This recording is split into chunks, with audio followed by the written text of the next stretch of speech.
নমস্কার বন্ধুরা, কম্পিটিটিভের দুনিয়ায় আপনাদের প্রত্যেকে স্বাগত এবং আপনাদের সাথে আছি আমি প্রণদীপ। আর আজ আমরা যে টপিকটা নিয়ে আলোচনা করতে চলেছি সেটা হলো 2021 সালে ওয়েস্ট বেঙ্গল লেজিসলেটিভ অ্যাসেম্বলিতে যে মিনিস্টার এবং মিনিস্ট্রি সেটা সম্পর্কে আজ আমরা জানবো। অর্থাৎ কে কোন পদে নিযুক্ত হলেন, কে কোন মিনিস্ট্রি পেলেন, এগুলো আমরা আলোচনা করব।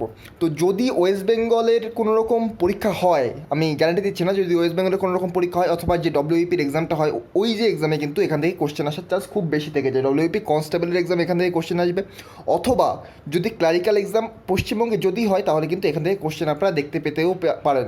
তো চলুন ভিডিওটা শুরু করা যাক। আর এই লেকচারের পিডিএফ আপনারা কালেক্ট করতে পারেন এগিয়ে চলো এই টেলিগ্রাম চ্যানেলে। আমি ভিডিওটা পাবলিশ করার সঙ্গে সঙ্গে পিডিএফ ওই চ্যানেলে, এই টেলিগ্রাম চ্যানেলে প্রোভাইড করে দেবো। এবং এগিয়ে চলো 2.0 এই চ্যানেলে আপনারা জেনারেল সায়েন্সের সমস্ত রকমের লেকচার পাবেন এবং দুটি চ্যানেলের লিঙ্ক আমি আমার ডেসক্রিপশন বক্সে প্রোভাইড করে দেবো। তো চলুন দেখা যাক। প্রথমে আমি প্রত্যেকটা মিনিস্ট্রি বলে দেবো কার কার হাতে রয়েছে, তারপরে আমরা এই মিনিস্ট্রিগুলোর মধ্যে কোনগুলো পরীক্ষার জন্য ইম্পর্টেন্ট সেগুলো একবার দেখে নেব। প্রথমে দেখা যাক মমতা ব্যানার্জি চিফ মিনিস্টার, তার হাতে কী কী পোর্টফোলিও রয়েছে। দেখুন, হোম অ্যান্ড হিল অ্যাফেয়ার্স রয়েছে, পার্সোনাল অ্যান্ড অ্যাডমিনিস্ট্রেশন রয়েছে, তারপর হেলথ অ্যান্ড ফ্যামিলি ওয়েলফেয়ার রয়েছে, land reforms and refugee and rehabilitation রয়েছে, ইনফরমেশন অ্যান্ড কালচারাল অ্যাফেয়ার্স রয়েছে, নর্থ বেঙ্গল ডেভেলপমেন্ট রয়েছে এই মমতা ব্যানার্জির হাতে। তো ক্যাবিনেট মিনিস্টারদের মধ্যে কারা কারা? সুব্রত মুখার্জি, তার হাতে কী রয়েছে? Panchayat and rural development, public enterprises and industrial reconstruction. আচ্ছা, আমি একটু জুম করে নিই, খুব ছোটো লাগছে লেখাটা। নেক্সট দেখতে পাচ্ছেন এখানে পার্থ চ্যাটার্জির হাতে রয়েছে industry, commerce and enterprise, information technology and electronics and parliamentary affairs. Amit মিত্রর হাতে রয়েছে finance, planning and statistics, programme monitoring. অর্থাৎ আমাদের যে ফিনান্স মিনিস্টার তিনি অমিত মিত্র। সাধন পান্ডে, তার হাতে রয়েছে consumer affairs, self help group and self employment. Jyotipriya Mallick, forest, non conventional and renewable energy sources. Bankimchandra হাজরার হাতে রয়েছে সুন্দরবন অ্যাফেয়ার্স। মানস রঞ্জন ভূঁইয়ার হাতে রয়েছে water resources investigation and development. Soumen Kumar Mahapatra, তার হাতে রয়েছে irrigation and waterways. Malay Ghatak, law, judicial and public works. Arup Biswas, power, youth affairs and sports. Ujjwal Biswas, correctional administration. Arup Roy, cooperation. Rathin Ghosh, food and supply. Firhad Hakim, transport housing.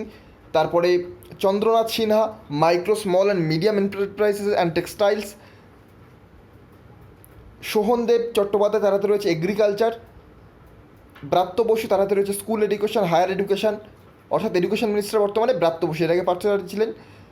Pulak রয়ের হাতে রয়েছে public health engineering.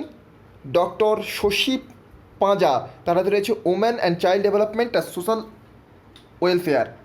Mohammad Golam Rabbani, তার হাতে রয়েছে minority affairs and madrasah education. বাকি কয়েকটা রয়েছে দেখতে পাচ্ছেন এখানে। জাভেদ আহমেদ খান, তার হাতে রয়েছে disaster management and civil defence. Swapan দেবনাথের হাতে রয়েছে অ্যানিমাল রিসোর্সেস ডেভেলপমেন্ট। সিদ্দিকুল্লাহ চৌধুরীর হাতে রয়েছে mass education, extension and library services. এখানে আর আপনারা শেষের দিকে মিনিস্টার অফ স্টেট, এগুলো অতটা ইম্পর্টেন্ট হয় না, তবে আপনারা এখান থেকে দু একটি দেখতে পারেন। এই যে ট্যুরিজমটা দেখতে পারেন, এটা ইন্দ্রনীল সেনের হাতে রয়েছে tourism and MoS in information and cultural affairs. Fire and emergency সার্ভিসের রয়েছে সুজিত বোসের হাতে। তো মিনিস্টার অফ স্টেটের মধ্যে দেখুন দিলীপ মণ্ডলের হাতে ট্রান্সপোর্ট।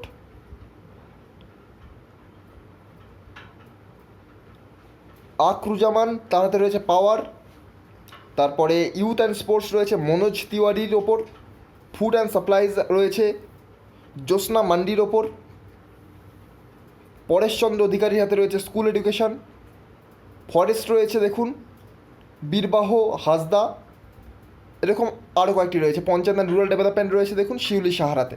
তো এবার আমরা আলোচনা করবো এর মধ্যে থেকে কোনগুলো ইম্পর্টেন্ট পরীক্ষার জন্য কোনগুলো পড়তে হবে। এই মমতা ব্যানার্জি যে কটা রয়েছে প্রত্যেকটা আমাদের পড়তে হবে।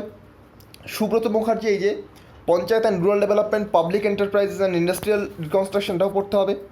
পার্থ চ্যাটার্জি পড়তে হবে, কারণ তিনি চেঞ্জ হয়েছেন, এর আগে আমাদের এডুকেশন মিনিস্টার ছিলেন, তো সেহেতু এটা ইম্পর্টেন্ট পড়তে হবে। অমিত মিত্র তো পড়তেই হবে, আমাদের ফিনান্স মিনিস্টার। এছাড়াও আমাদের পড়তে হবে এখানে এই যে water resources investigation and development, Manas Ranjan Bhuiya, এটা পড়তে হবে। Law, judicial and public works, এটা পড়তে হবে। ফুড অ্যান্ড সাপ্লাই পড়তে হবে রবীন ঘোষ। ট্রান্সপোর্ট হাউজিং পড়তে হবে ফিরহাদ হাকিম। এছাড়াও এগ্রিকালচার পড়তে হবে শোভনদেব চট্টোপাধ্যায়। ব্রাত্য বসু এডুকেশন এটা পড়তে হবে। এখান থেকে এগুলো বাকিগুলো আপনারা বাদ দিয়ে মাইনরিটি এটা দেখতে পারেন।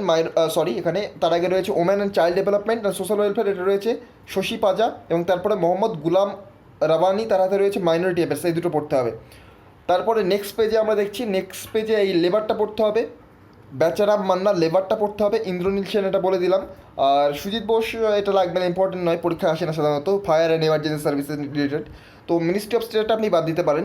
তবে এই যে ক্যাবিনেট মিনিস্টার, এদের নামগুলো পড়তে হবে। তাহলে কতগুলো আরেকবার রিপিট করছি, 1 নম্বর মমতা ব্যানার্জির, এটা 2 নম্বর সুব্রত মুখার্জির পোর্টফোলিওটা ক্লিয়ার করে দিই, 3 নম্বর পার্থ চ্যাটার্জি, 4 নম্বর অমিত মিত্র, তারপরে এখানে Manas Ranjan Bhuiya water resources investigation and development, তারপরে রয়েছে দেখুন ফুড অ্যান্ড সাপ্লাই, এই যে রবীন ঘোষ বললাম, ট্রান্সপোর্ট হাউজিং বললাম ফিরহাদ হাকিম, তারপরে micro small and medium enterprises and textile এটা পড়তে হবে চন্দ্রদেব সিনহা, এমএসএমই সেক্টরের যেটা, তারপর শোভনদেব চট্টোপাধ্যায় এগ্রিকালচার এটা পড়তে হবে, আর ব্রাত্য বসু এডুকেশন। আর এ পেজে একটাই রয়েছে লেবার, আর এ পাশে রয়েছে ইন্দ্রনীল সেন, যে tourism and MoS information and cultural affairs. So এই ছিল ছোট্ট ভিডিও। যদি ভিডিওটা ভালো লেগে থাকে, রেগুলার এই ধরনের ইনফরমেটিভ ভিডিও পেতে চাইলে আমার চ্যানেলকে সাবস্ক্রাইব করে পাশে থাকা বেল আইকন প্রেস করতে ভুলবেন না। তবে আজকের মতো গুড বাই, পরবর্তী ভিডিওতে আপনাদের সাথে আবার দেখা হবে। Thank you.